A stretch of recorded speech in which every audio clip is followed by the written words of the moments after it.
Maharaja gold and diamonds, toll junction, Edappally, Palluruthy, Tripunithura, Kalady, Eramalloor, Aroor പള്ളി, തുറവൂർ, തൃശൂർ. ലോക് താന്ത്രിക് ജനതാദൾ എറണാകുളം ജില്ലാ convention നടന്നു. ലോക് താന്ത്രിക് ജനതാദൾ എറണാകുളം ജില്ലാ convention north Paravur municipal town ഹാളിൽ നടന്നു. പ്രതിപക്ഷ നേതാവ് ഡോക്ടർ വി ഡി സതീശൻ ഉദ്ഘാടനം ചെയ്തു. ലോക് താന്ത്രിക് ജനതാദൾ UDFന്റെ ഭാഗമാണ്. UDFന് പുറത്തല്ല, UDFന്റെ ഭാഗം തന്നെയാണ്. അത് ഞങ്ങൾ കൊടുത്തിട്ടുള്ള വാക്കാണ്. അതിലൊരു മാറ്റവും ഇല്ല, ഇതിൻ്റെ കൂടെയുണ്ട്. പിന്നെ ചില കാരണങ്ങൾ, അതെല്ലാവർക്കും അവർക്കും അറിയാവുന്ന ചില കാരണങ്ങൾ കൊണ്ടാണ് ചെറിയൊരു അകൽച്ചയും ആ സമയത്ത് ഉണ്ടായിട്ടില്ല. ഞങ്ങൾ നടത്തിയ എല്ലാ പരിപാടികളിലും, തെരഞ്ഞെടുപ്പിലും എല്ലാം LJD ഞങ്ങളുടെ ഒപ്പം ഉണ്ടായിരുന്നു.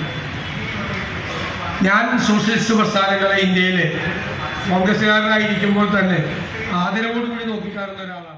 സാബു കൈതാരം അധ്യക്ഷത വഹിച്ചു. DCC president doctor Muhammad Shiyas, മുൻ മന്ത്രി Dominic Presentation, KP Dhanapalan, T Ahammed Kabeer, Joseph Azhakkan, M Sunilkumar, Beena Sasidharan, MV Lawrence, Pavithran Cherukad, BG Dileep, TR Chandrasekharan, MD Rajan, Sabira, Ramlath, Ambrose Pankuzhi, Radhakrishnan, Sajith NA, Sivadas Cherai തുടങ്ങിയവർ സംസാരിച്ചു.